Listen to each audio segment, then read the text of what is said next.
به غم خبر مې راوړلی ویل هغه کله د ده څیزونه چې مې ورته ورکړه ما ته وایي زما بچي څه کوله ویل ما ورته چې ستا بچي شپږ ورځې به علم حاصلوو مخلوق ته لاس نه دی نیولی اوومه ورځ باندې به هغې محنت مزدوري کوله ډوډۍ به یې واغستې د اوبو سره به یې خوړې په داسې حالت کې هغه وفات شو ویل هارون رشید وژړل سترګو نه اوښکې لاړې بیا یې وفرمیل ویل بچیا ډېر وړوکی وې خو هلته هغه راز بیا مونږ ته و په هغه خبره باندې پوه شوی وې چې ستا بوډا پلار په هغه خبره نه دی پوه شوی محترمو علم دومره په مشکل سره میلاقېږي دومره مشکلات تېرولو د هغې دپاره زمونږ دارالعلوم دیوبند دا یو لوی تاریخ لري تاسو اورېدلی دی د دې محتمیم او سبق کې ډېر یو لوی ولی الله شاه رفیع الدین صاحب رحمه الله یو ځل ولاړ دی یو طالب ورته راغی هغه ترکاري و سالون به څنګه و ستاسو توجه ده تنګ شوي خو نه یې یو لس پنځلس منټه کې خبره را بنوم که تاسو تنګ شوي به یې بیخي ختموم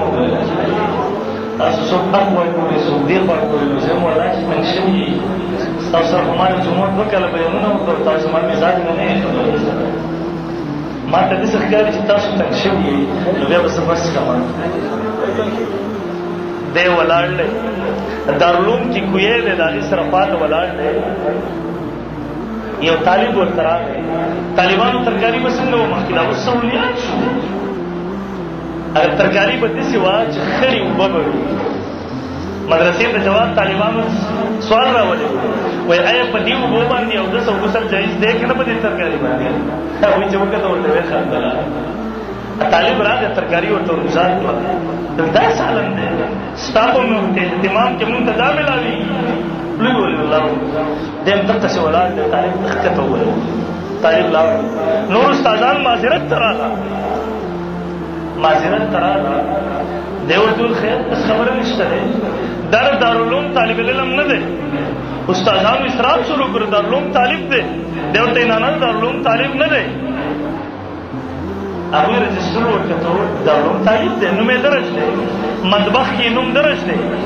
هغې بیا د سره کړو نه نه دارالعلوم طالب نه دی دیو چې معلومات ورکړه واقعي هغه د دارالعلوم دیوبند طالب نه و نوم یې خپل درج کړی و یو بل کس به د بزدري باندې حاضري لګول صرف ډوډۍ له به راتلو سبق ته به راغلل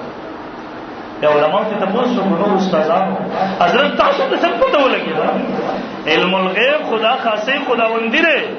الله عالم الغیب دی مخلوق عالم الغیب نشي کېدی ویل ما یو شپه خوب کتو خو توجه ساتئ بعضې غیر مکلف پنجپریان هغوی په داسې طریقې سره راوغړېږي د خوب نه انکار کوي یاره خوبونه بنیاد جوړوي یاد ساتئ حدیث کې راځي خوبونه دا د نبوت څلوېښتمه حصه ده حدیث کې راځي الرؤیا الصالحة من الله د بخاري روایت دی نیک خوبونه د الله د طرف نه دي په ښو خوبونو پسې په داسې انداز سره استهزا کول د هغې د انکار کول دا د غلطو خلکو کار دی برحال هغه ورته وایي یو شپه خوب وینمه د دارالعلوم د کوی یو کوی د نبي علیه السلام ولاړ دی اوبه را اخلي پی را اخلي د کوی کې پی دي خلک راځي چا بالټي نیولې دي چا ورته لوښي نیولې دي چا ورته خولې نیولې چا ورته لاسونه نیولي ویل ما هغه یو طالب کتو دارالعلوم دیوبند مدرسه مراد ده د دغه پیو نه مراد علم دی نبي علیه السلام یې تقسیموي څوک چې راځي د خپل ظرف مطابق علم حاصلوي وړي ویل ما هغه ټول طالبان کتلي دا طالب ما هغې کې نه و کتلی ما ځکه وایي دا دارالعلوم طالب نشي کېدی دا هغه دور کې محترمو دغه دور کې شاه عبدالقادر رایپوري رحمه الله یو ډېر لوی بزرګ دی دارالعلوم دیوبند ته راغی د داخلې دپاره جواب ورته میلاو شو داخله نشته دی داخلې بندې شوي دي تعداد پوره شوی دی دی وایي ما تپوس وکړو د ناظم صاحب نه حضرت ولې ویل ما ته یې وویله ما ته ویله چې چونکې دلته مطبخ ننګر نشته دی طریقه دا د دارالعلوم علاقې د خلکو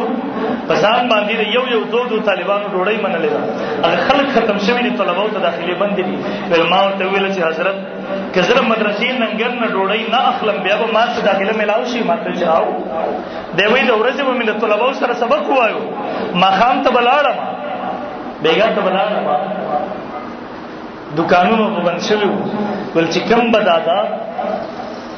فروټ به و د دیو د پوستکي د خربوزو د امونو د کیلو وای دا به مې راغونډ کړه دا به مې ووینځل او دا به مې وخوړه پوره ورځ به مې په دې ګزاره کوله